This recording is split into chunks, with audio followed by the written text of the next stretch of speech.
Hello दोस्तों, आप सभी का स्वागत है क्लाइमैक्स सिटी पर। आज हम 23 अगस्त में निकली एलियन रोमलस देखने वाले हैं, जो कि American science fiction horror film है, जिसे डायरेक्ट किया था फेडे अल्वारेज ने।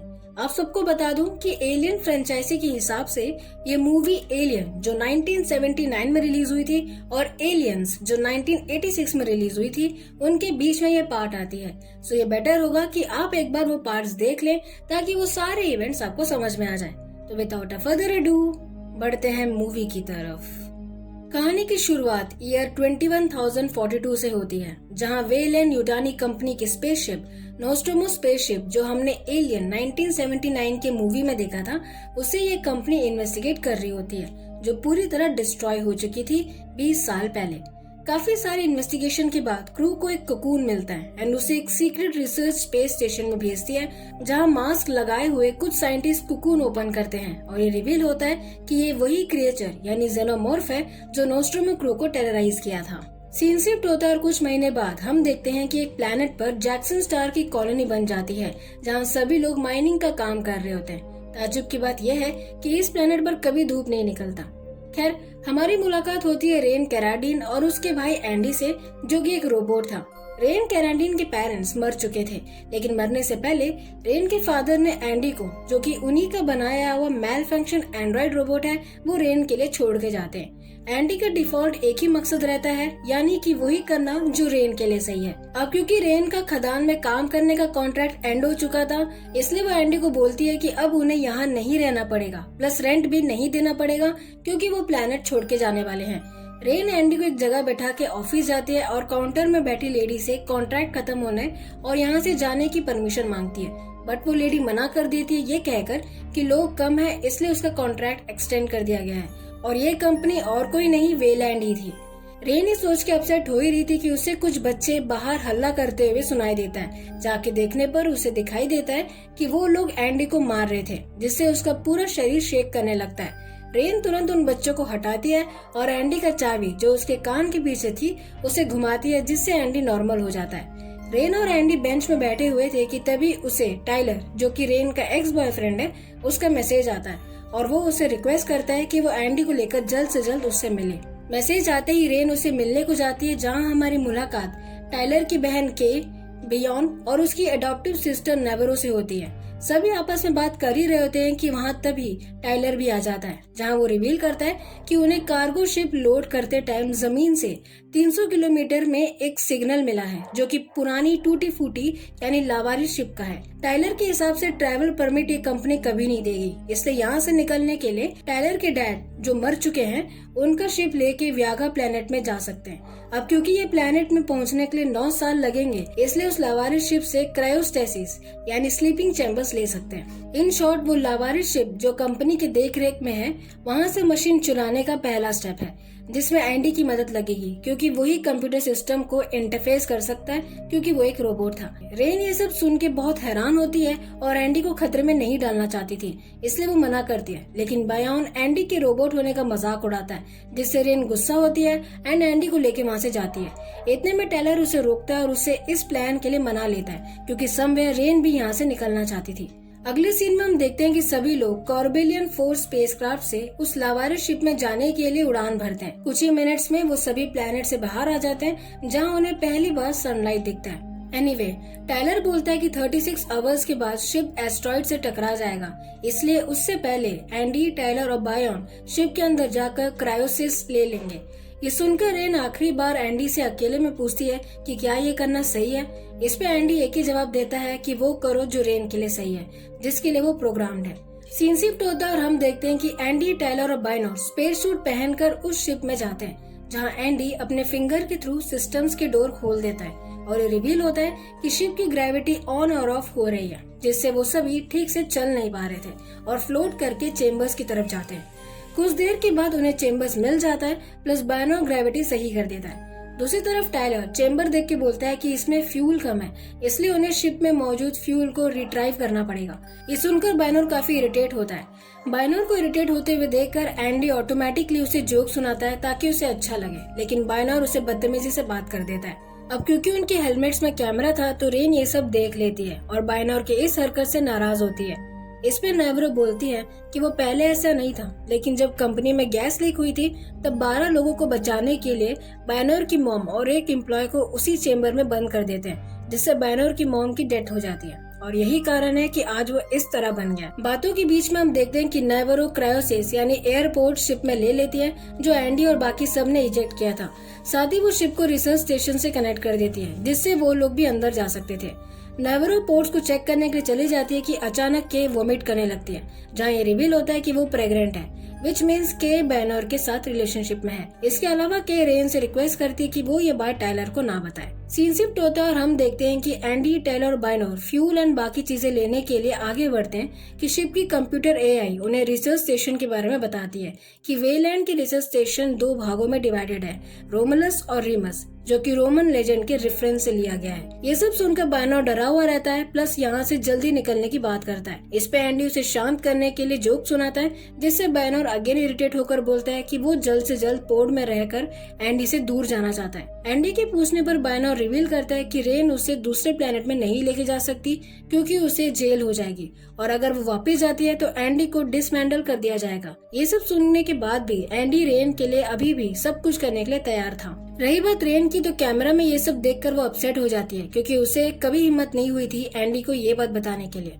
एनीवे, टायलर और बाकी सब आगे बढ़ते हैं, जहां उन्हें एंड्रॉइड रोबोट रूक दिखाई देता है जो बेजान होकर पड़ा हुआ था, लेकिन तीनों उसे इग्नोर करके फ्यूल लेने और एक्सप्लोर करने आगे चले जाते हैं। कुछ देर में हम देखते हैं कि फ्यूल लेने के चक्कर में बायनोर गलती से टेम्परेचर कंट्रोल डिसेबल कर देता है, जिससे डोर लॉक होने लग जाते हैं। एंडी उसे खोलने की कोशिश करता है बट उसके पास अथॉरिटी नहीं रहती। दूसरी तरफ कैमरा में ये सब देखकर नावारो और रेन उन्हें बचाने के लिए जाते हैं। रेन नीचे पड़े रूक की एंड्रॉइड रोबोट से चिप निकाल कर टायलर को देती है ताकि एंडी डोर को खोलने का एक्सेस ले सके। टायलर चिप लेकर एंडी में लगा देता है। जैसे ही चिप एंडी पे लगता है वो फ्रीज होकर अपडेट होता रहता है। इसी बीच हम देखते हैं कि टेम्परेचर कंट्रोल डिसेबल हो जाता है और वैसे ही बहुत सारे फेस हगर जो वहाँ रिसर्च के लिए स्टोर किए गए थे बाहर आते हैं और टायलर और बायनोर पे हमला करने लगते हैं। इससे पहले फेस हगर बायनोर पे हमला करता है, एंडी अपडेट होकर बायनोर को बचाता है और एंडी चिप की वजह से डोर का एक्सेस मिल जाता है, जिससे वो तीनों वहाँ से भाग आते हैं। दरवाजा बंद करने के बाद भी एक फेस हगर वहाँ से भाग जाता है और सीधा नावारो के मुंह में चिपक जाता है। सभी लोग उसे निकालने की कोशिश करते हैं, जहाँ एंडी अनएक्सपेक्टेड फेस हगर के बारे में सब कुछ बताने लगता है। रेन ये देखकर शॉक होती है और तुरंत उसका चिप निकालने की कोशिश करती है, बट एंडी उसे रोक देता है क्योंकि उसके मोटर स्किल्स अपडेट हो चुके थे। प्लस समवेयर एंडी रूक की तरह कंपनी के लिए डेडिकेट होने लग जाता है। अब क्योंकि उन्हें नावारो के ऊपर से फेस हगर को हटाना था, इसलिए एंडी के कहने पर सभी मिलकर रूक को रिएक्टिवेट करते हैं, जहाँ रूक रिवील करता है कि उन्हें नावारो को मार डालना होगा क्योंकि ये जीव अपने डीएनए के थ्रू एक जानवर पैदा कर रहा है, और साथ ही वो एक मरे हुए जेनामोर्फ को दिखाता है जो उनके सर के ऊपर लटका हुआ था। रूक आगे बोलता है कि वो जीव इतना बड़ा हो जाएगा प्लस एसिड छोड़ेगा। हमारी पूरी टीम मर चुकी थी सिवाय एक के। इसी बीच रेन आइडिया निकालती है और टायलर से कहकर फेस हगर को क्रायोसिस फ्यूल से जमा देती है, जिससे वो फेस हगर वहाँ से चला जाता है और नावारो हड़बड़ी में उठ जाती है। ये सब देखने के बावजूद भी रूक उन्हें भागने के लिए और नावारो को मारने के लिए बोलता है, क्योंकि उसके हिसाब से फेस हगर सीड अभी तक इम्प्लांट कर दिया होगा। रूक के कहने पर एंडी बायनोर को रोकता है ताकि शिप में नावारो ना जा सके, लेकिन बायनोर उसे मारता है और नावारो को लेके वापस शिप में आ जाता है। एंडी उनका पीछा करता है, बट तब तक नावारो शिप को रोमुलस से डिस्कनेक्ट कर देती है। यहाँ के जो आराम कर रही होती है, नावारो के हड़बड़ी से जाग जाती है। नावारो के को एंडी के बदलते बिहेवियर के बारे में बताने की कोशिश करती है कि इतने में उसे अजीब सा लगने लगता है, और थोड़ी ही देर में एक जीव नावारो की छाती से बाहर निकलता है, जिससे वो मर जाती है। क्या ये सब देखकर हैरान ही हो रही थी कि शिप का कंट्रोल मिस होने की वजह से वो सीधा रोमुलस से क्रैश हो जाते हैं। रही बात बायनोर की, तो वो कुछ समझ नहीं पाता और नावारो की तरफ जाने की कोशिश करता है। दूसरी तरफ एंडी, रेन और टायलर देखते हैं कि कोर्बेलन शिप उनसे टकरा गया है, जिसके चलते शिप का ऑर्बिट पे असर हो जाता है एंड अब वो 1 घंटे में एस्ट्रॉइड से टकराने वाले हैं। रेन और टायलर कोर्बेलन की तरफ बढ़ते हैं, लेकिन उस एरिया में बहुत सारे फेस हगर मौजूद थे। यहाँ रूक सिस्टम से चेक करके एश्योर करता है कि उस जीव के कुछ अंश सुरक्षित हैं। इतने में वहाँ एंडी आ जाता है, जो अपना मकसद अपडेट की वजह से भूल चुका था। रूक इसका फायदा लेता है और एंडी को नया मकसद देता है कंपनी के लिए, यानी dedication for the company.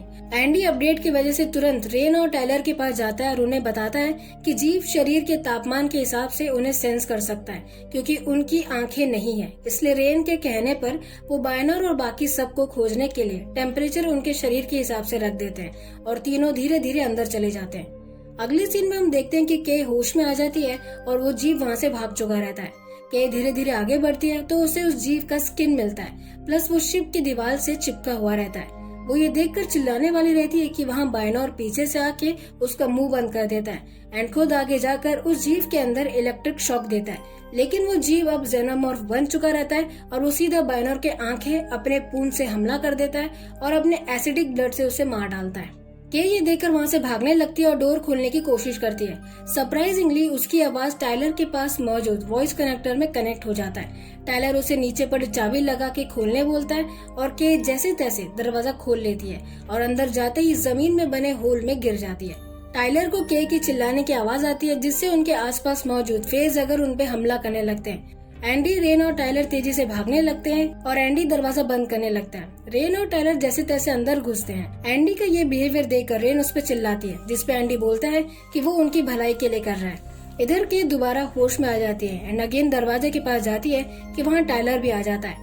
Tyler Andy को बोलता है कि दरवाजा अनलॉक करने के लिए, बट वो नहीं करता क्योंकि जेनामॉर्फ के पीछे आ चुका रहता है। अगर दरवाजा खोला तो सब मर जाएंगे। रेन भी दरवाजा खोलने की जिद करती है, बट तब तक वो जेनामॉर्फ के को लेके वहाँ से चला जाता है। रेन ये देख के नाराज हो जाती है और एंडी को थप्पड़ मार देती है और अपना मकसद याद करने बोलती है, बट एंडी उसे जवाब देता है कि उसका मकसद कंपनी के लिए है, विच मीन्स अब चिप निकालना बहुत जरूरी हो गया था। खैर, एंडी टायलर और रेन को शिप में मौजूद दूसरे रिसर्च एरिया में लेके जाता है, जहाँ एंडी को पेलेग्रिस पेरामोटिस यानी रूक के हिसाब से प्रोमेथेस का फायर है, जो उन्हें जेनामॉर्फ से निकाला था। दरअसल रूक, जो सिस्टम मॉनिटर के थ्रू बात करते हुए रिवील करता है कि ये प्रोमेथेस फायर इंसान के डीएनए के साथ मैच करके एक परफेक्ट ह्यूमंस बना सकते हैं, जिससे उनका कल्याण होगा। साथ ही रूक ये भी बोलता है कि सैंपल्स उन्हें लेके जाना होगा शिप में, तभी वो यहाँ से बाहर जाने का रास्ता खोलेगा। तीनों इस बारे में बात कर ही रहे थे कि तभी रेन को कैमरा के थ्रू जेनामॉर्फ आते हुए दिखाई देता है और इसलिए एंडी उन दोनों को बंदूक देता है ताकि वो सिर्फ जेनामॉर्फ को डराए लेकिन मारे नहीं, क्योंकि उसके खून में एसिड है जो शिप को गला देगा।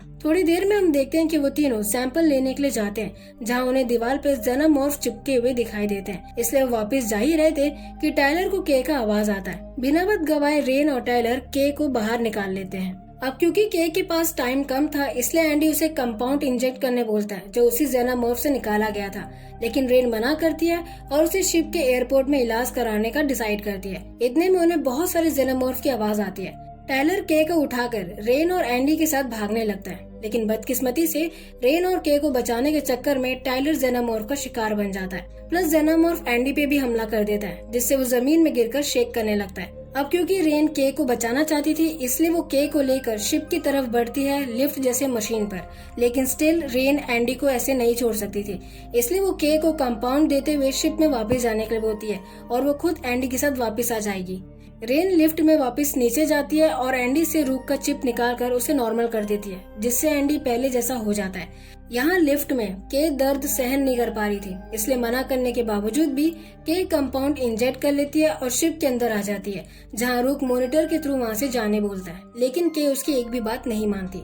दूसरी तरफ हम देखते हैं कि एंडी और रेन मेन गेट को नहीं खोल पा रहे थे, क्योंकि एंडी के पास अब एक्सेस नहीं रहता। कुछ ही देर में हम देखते हैं कि बहुत सारे जेनामॉर्फ उन्हें मारने आ रहे थे कि तभी रेन स्टेशन का ग्रेविटी डिसेबल कर देती है, जिससे वो सारे जेनामॉर्फ को मार डालती है और उनके एसिडिक खून हवा में फ्लोट करने लगते हैं। रेन और एंडी हवा में फ्लोट करते हुए एसिडिक खून से बचते हुए लिफ्ट में पहुंच जाते हैं एंड अब ऊपर फ्लोट करना होता है कि तभी एक जेनामॉर्फ रेन का पैर पकड़ लेता है। रेन उसे गोली मारती है और ऊपर की तरफ फ्लोट होती है कि अनबैलेंस होने की वजह से रेन के हाथ से गन छूट जाता है। जब तक रेन ऊपर पहुंचती, ग्रेविटी दोबारा ऑन हो जाता है एंड वो तेजी से नीचे गिरने लगती है कि इतने में एक जेनामॉर्फ अपने पूंछ से रेन को पकड़ लेता है एंड उसे मारने वाला ही रहता है कि एंडी लिफ्ट को नीचे छोड़ देता है और गन लेकर सबको मार देता है। सीन शिफ्ट होता है और हम देखते हैं कि एंडी और रेन सक्सेसफुली अपने शिप में आ जाते हैं, जहाँ के जख्मी हालत में पड़ी हुई थी। बिना वक्त गवाए रेन शिप को एस्ट्रॉइड से कोलैप्स होने से पहले उसे उड़ा लेती है और वेलैंड स्टेशन के साथ रूक को एस्ट्रॉइड से टकराने देती है, जिससे रूक हमेशा के लिए खत्म हो जाता है। अब क्योंकि सब सही हो गया था और अब वो व्यागा के लिए निकल गए थे, इसलिए रेन एंडी को सिस्टम से कनेक्ट करके आराम करने बोलती है, प्लस उसे नया मकसद देती है कि अब एंडी वही करेगा जो उन दोनों के लिए सही हो। साथ ही रेन के को पोर्ट में रखती है ताकि वो आराम कर सके। रेन दूसरे पोर्ट को चेक कर रही होती है कि तभी के पोर्ट से अलार्म बजने लगता है। रेन उसे देखने के लिए जाती है कि के कंपाउंड से इफेक्ट होकर एक ह्यूमन जेनोमॉर्फ हाइब्रिड को बर्थ दे देती है, जो बहुत जल्दी बड़ा हो रहा था। रेन उस बच्चे को बाहर फेंकने जाती है, लेकिन ब्लड एसिड की वजह से वो बच्चा उसके हाथ से छूट जाता है और सीधा शिप के बेस में गिर जाता है। रेन उसे ढूंढने के लिए जाती है एंड यहाँ एंडी अलार्म सुनकर खुद को सिस्टम से डिस्कनेक्ट करता है और रेन की हेल्प के लिए जाता है। खैर, रेन शिप के बेस में जाती है, लेकिन वो बच्चा वहाँ से गायब हो जाता है और पैरों के निशान से हमें पता चलता है कि वो बहुत बड़ा हो चुका था। यहाँ के दर्द के मारे चिल्ला रही थी, प्लस उसके शरीर से एक अजीब सी लिक्विड बाहर आ रही थी।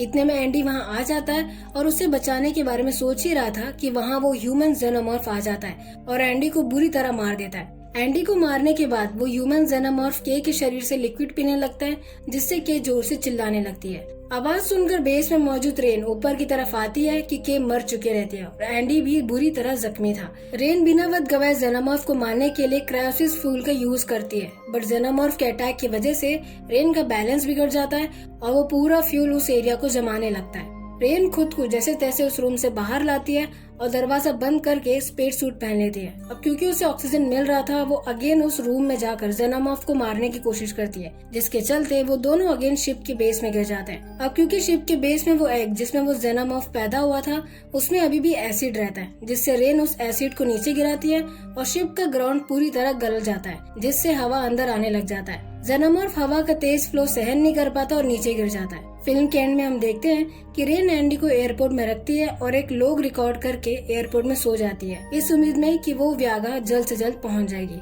और इस तरह हमारी मूवी यहीं खत्म होती है। सो गाइस, ये था हमारा आज का वीडियो। आई होप आपको एक्सप्लेनेशन अच्छा लगा होगा, और अगर अच्छा लगा है तो मेक श्योर कि आप इसे लाइक करें, शेयर करें, अपने फैमिली फ्रेंड्स को सब्सक्राइब करें और कमेंट करना मत भूलिएगा। मिलते हैं नेक्स्ट वीडियो में, तब तक के लिए गुड डे।